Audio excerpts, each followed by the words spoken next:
Hello friends, நான் உங்கள் மகேஷ். இந்த வீடியோவில் நம்ம என்ன பார்க்க போகிறோம்னா பேட் பேங்க்கை பற்றி தான் பார்க்க போகிறோம். வாராக்கடன் வங்கி அப்படிங்கிறது நியூஸில் பார்த்துருப்பீங்க. அதை பற்றி தான் பார்க்க போகிறோம்.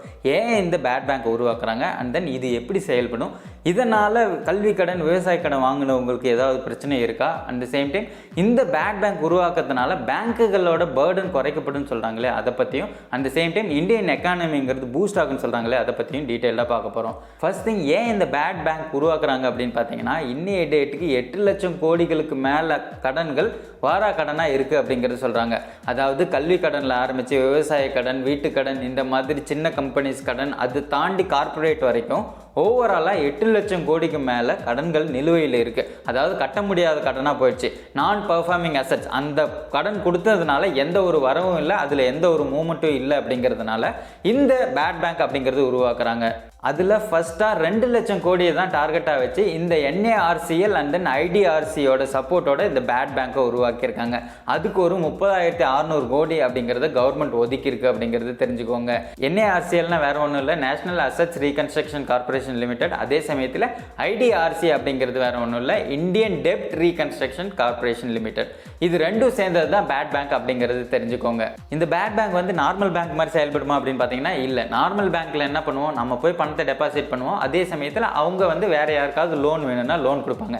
பணத்தை டெபாசிட் பண்ணுறதுக்கு அவங்க வந்து வட்டி கொடுக்கணும், பேங்க் வந்து வட்டி கொடுக்கணும். அதே சமயத்தில் லோன் கொடுக்குற இடத்துல லோன் வாங்கினவங்க வந்து வட்டி கட்டணும் அப்படிங்கிறது ஒரு விஷயம். இந்த இடத்துல லோன் வாங்கினவங்களால வட்டி கட்ட முடியல அப்படிங்கிற பட்சத்தில் அவங்க டிஃபால்டர்ஸ் ஆகிறாங்க. அதாவது நம்ம கடன் வாங்கும்போது நம்மளோட அசட்ஸ் ஒரு 15 to 20% வச்சு அவங்க வந்து கடன் கொடுப்பாங்க அப்படிங்கிறது ஒரு விஷயம். அதே சமயத்தில் நம்ம வட்டி கட்ட முடியாமையோ அசலை திரும்ப கட்ட முடியாமோ போச்சுன்னா, ஒரு 90 நாளுக்கு மேலே போச்சுன்னா அது நான் பர்ஃபார்மிங் அசட்ஸ்க்குள்ளே வந்துடும். அதுக்கப்புறம் இன்னொரு 1 year போயிடுச்சு அப்படிங்கிற பட்சத்தில் அது வந்து டிஃபால்டர் ஆகிடுவாங்க.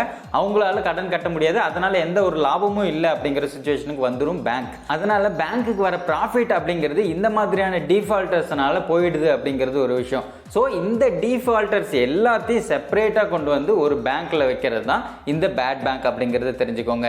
இந்த பேட் பேங்க்கில் வந்து டெபாசிட்டோ லோன் வாங்கவோ முடியாது. இது லோன் வாங்கினவங்க கட்ட முடியாமல் இருக்கிற பேங்க்ஸ் ரிட்டர்ன் பண்ணுற அந்த டீட்டெயில்ஸ், அவங்களோட அசட்ஸை வாங்கி இவங்க சேல் பண்ணி அது எவ்வளோக்கு போகுதோ அதை எடுத்து கொடுப்பாங்க அப்படிங்கிறது ஒரு விஷயம். இங்கே NARCL சொன்னோம்ல, அவங்க தான் வந்து பேங்க்கு கிட்ட இருந்து இந்த லோன் டிஃபால்டர்ஸோட அக்கௌண்ட்ஸ் எல்லாம் வாங்குவாங்க. அதாவது அசட்ஸ் எல்லாத்தையும் வாங்கி IDRC, அதாவது இந்தியன் டெப்ட் ரீகன்ஸ்ட்ரக்ஷன் கார்பரேஷனோட ஹெல்ப்போட அதை மார்க்கெட்டில் விற்று அந்த பணத்தை திரும்ப ரிட்டர்ன் பண்ணுவாங்க பேங்க்குக்கு அப்படின்னு தெரிஞ்சுக்கோங்க. இந்த மாதிரி பேங்க்ஸ் எல்லாம் அவங்களோட டிஃபால்டர்ஸ் வந்து பேட் பேங்க்குக்கு கொடுத்துறதுனால பேட் பேங்க்ஸ் வந்து அதை கலெக்ட் பண்ணிக்குவாங்க. இந்த இடத்துல பேங்க்ஸோட பேலன்ஸ் ஷீட் அப்படிங்கிறது க்ளீனாக இருக்கும். இது வந்து அவங்களுக்கு அடுத்ததாக இன்வெஸ்ட் பண்ணுறதுக்கு, அடுத்ததாக பணம் கொடுக்கறதுக்கு, கடன் கொடுக்கறதுக்கு ஒரு ஹெல்ப்ஃபுல்லாக இருக்கும். அண்ட் தென் பாசிட்டிவான ஹெல்த்தியான எக்கானமி இருக்கும் அந்த பேங்க்கில் அப்படிங்கிறத சொல்கிறாங்க. இந்த பேட் பேங்க் உருவாக்கத்தில் ஃபஸ்ட்டு 2 லட்சம் கோடியை தான் டார்கெட் பண்ணுறாங்க. இந்த 2 லட்சம் கோடியிலையும் 500 கோடிக்கு மேலே கடன் வாங்கினவங்கள தான் டார்கெட் பண்ணுறாங்க அப்படிங்கிறது தெரிஞ்சுக்கோங்க. அடுத்தபடியாக 100 கோடிக்கு மேலே இருக்கிறவங்கள டார்கெட் பண்ணுவாங்க அப்படிங்கிறது தெரிஞ்சுக்கோங்க. இந்த இடத்துல இந்த 8 லட்சம் கோடியில் அதிகபட்சமாக 500 கோடி 100 கோடிக்கு மேலே வாங்கினா கார்பரேட்ஸ் தான் வந்து டிஃபால்டர்ஸாக இருக்காங்க அப்படிங்கிறது தெரிஞ்சுக்கோங்க. நார்மலாக இருக்கிற கல்வி கடன், விவசாய கடன் வாங்கினவங்கெல்லாம் ஒரு 10% தான் டிஃபால்டர்ஸாக இருக்காங்க அப்படிங்கிறது தெரிஞ்சுக்கோங்க.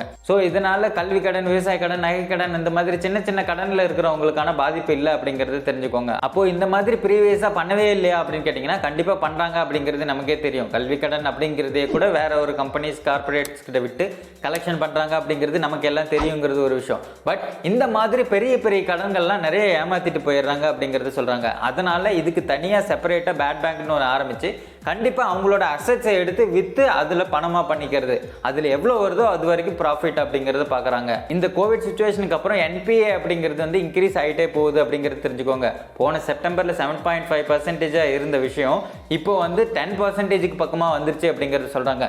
இது இன்னும் இன்க்ரீஸ் ஆகிட்டே போகும். இதை வந்து டேக்கிள் பண்ணுறதுக்காக தான் இந்த பேட் பேங்க்குங்கிற கான்செப்ட் கொண்டு வந்திருக்காங்க அப்படிங்கிறது தெரிஞ்சுக்கோங்க. இந்த மாதிரி டெப்ட் ரெக்கவரி அப்படிங்கிறது 2000 இந்தியா பண்ணுச்சு, அசட்ஸ் ரெக்கவரி கார்பரேஷன் மூலியமா அப்படிங்கிறது தெரிஞ்சுக்கோங்க. 2000 2008 வரைக்கும் இருந்தது 50 to 60% கலெக்ஷன் ஆச்சு, அதாவது டெப்ட்ல அப்படிங்கிறது சொல்றாங்க. அதுக்கப்புறம் அந்த பொருளாதார வீழ்ச்சிக்கு அப்புறம் கலெக்ட் ஆனது அப்படிங்கிறது வந்து 10 to 15% அப்படிங்கிற அளவுக்கு தான் கலெக்ட் ஆச்சு அப்படிங்கிறது சொல்றாங்க. இந்த 2015 இருந்து தான் இந்த டெப்ட் NPA அப்படிங்கிறது அதிகமாச்சு, அதாவது நான் பர்ஃபார்மிங் அசட்ஸ் அப்படிங்கிறது அதிகமாச்சு 2015 இருந்து. 2018 தான் அதிகமாக பீக் அடைஞ்சது அப்படிங்கிறது சொல்றாங்க. 2018 10 லட்சம் கோடிக்கு மேல கடன்கள் வாரா கடனா போச்சு அப்படிங்கிறது தெரிஞ்சுக்கோங்க. அதுக்கப்புறம் அதுக்கப்புறம் இந்த மாதிரி ரீகன்ஸ்ட்ரக்ஷன் ப்ரோக்ராம் மூலயமா கொஞ்சம் குறைச்சதா சொல்கிறாங்க. இதுக்கப்புறம் இப்போ உருவாக்குற இந்த பேட் பேங்க் மூலயமா இன்னும் நல்லா குறைக்கப்படும் அப்படிங்கிறது சொல்கிறாங்க. இந்த பேட் பேங்க்னால நிறைய நெகட்டிவ்ஸும் இருக்குது அப்படிங்கிறது தெரிஞ்சுக்கோங்க. அதாவது இப்போ தான் முன்னேற வர கம்பெனிஸ் எல்லாமே முடக்கப்படும் அப்படிங்கிறது தெரிஞ்சுக்கோங்க.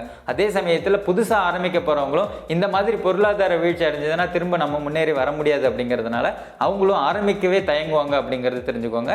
At the same time money return அப்படிங்கிறது ரொம்ப கம்மியாக தான் இருக்கும் அப்படிங்கிறது தெரிஞ்சுக்கோங்க. இந்த இடத்துல நீங்கள் நியூஸஸில் கேள்விப்பட்டிருப்பீங்க 2500 கோடி கடனுக்கு வெறும் 330 கோடி கடன் கொடுத்து கம்ப்ளீட் பண்ணிக்கிட்டாங்க அப்படிங்கிறதெல்லாம். ஸோ இந்த மாதிரி விஷயங்கள் தான் பேட் பேங்க்லேயே நடக்கும். அதாவது அவங்களால கலெக்ட் பண்ண முடியாத சுச்சுவேஷனில் 10 to 15%, 20%, 25% அந்த மாதிரி தான் கலெக்ட் ஆகும். இதை ஹேர் கட்டுன்னு சொல்லி அதாவது டெப்ட் ரைட் ஆஃப் அப்படிங்கிறத பண்ணிடுவாங்க அப்படிங்கிறத சொல்கிறாங்க.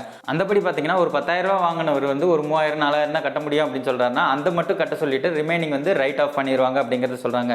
அது மட்டும் இல்லாமல் அவங்கள்ட்ட இருக்கிற அசட்ஸே அவ்வளோக்கு தான் போகுன்ற பட்சத்தில் அவ்வளோதான் நமக்கு ரிட்டர்ன் கிடைக்கும் அப்படிங்கிறதையும் சொல்கிறாங்க.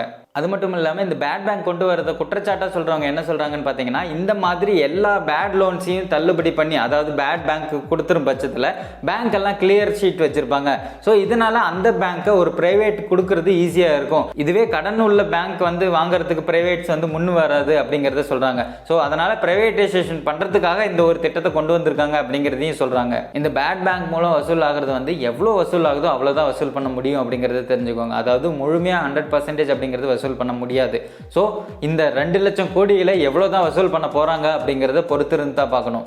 நமக்கே தெரியும் எக்கச்சக்கமான பிரைவேட் பேங்க் எல்லாமே திவாலானது காரணம் இந்த மாதிரி மொத்தமாக மணிஸை கொடுத்துட்டு அந்த மணியை ரீகலெக்ட் பண்ண முடியாத போனதுனால தான். இந்த மாதிரி சின்ன சின்ன விவசாயிகள்கிட்டையோ இல்லை கல்வி கடனையோ துரத்தி விரட்டி வாங்குறவங்க ஏன் இந்த மாதிரி பெரிய பெரிய கம்பெனியை வாங்க முடியல அப்படிங்கிறது ஒரு விஷயமா இருக்கு.